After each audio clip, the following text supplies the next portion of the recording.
ఇక్కడ ఇంకొక అంశాన్ని తీసుకోవాలా.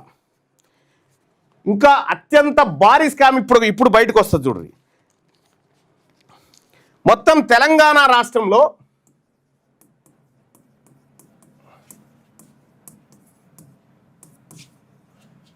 రిజిస్టర్ అయిన కార్మికులు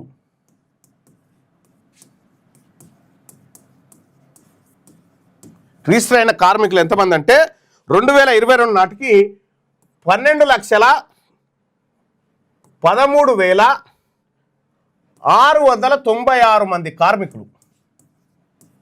ఈ కార్మికుల సంక్షేమం, ఈ 12,13,696 మంది కార్మికుల సంక్షేమం కోసం ఏర్పడ్డ బోర్డు ఇక్కడ ఈ 12,13,696లో 9,70,956 మంది బీసీ కార్మికులు.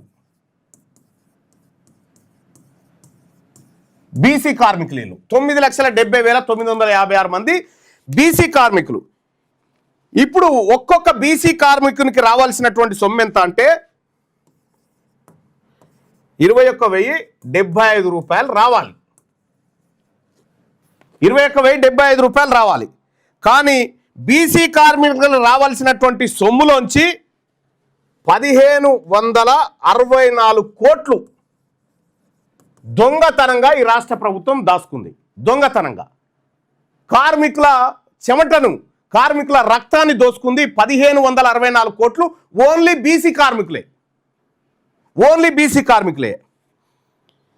ఇక ఇది ఇట్లుంటే ఇప్పుడు 2014 నుంచి ఈ రోజు వరకు 1,600 కోట్ల రూపాయలు ఖర్చు పెట్టినామని తన వెబ్సైట్లో పెట్టుకుంది. ఏది సంక్షేమ బోర్డు.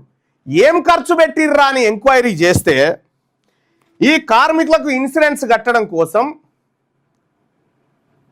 ట్రయల్ బ్లేజర్స్ అనేటువంటి ఇన్సూరెన్స్ బ్రోకర్ కంపెనీ ముంబై అంధేరిలో ఉంటుంది. అది ఆ కంపెనీకి 500 కోట్ల రూపాయలు కట్టిరు. 500 రూపాయలు కార్మికుడు చనిపోతే ఆ కంపెనీ నేరుగా విడికియాలి. కానీ ఇక్కడ తెలంగాణ రాష్ట్రంలో ఉన్నటువంటి అధికార పార్టీలో సీఎం ఛాంబర్లో తిరిగేటువంటి ఒకడు, ఆ తర్వాత ఐడిబిఐ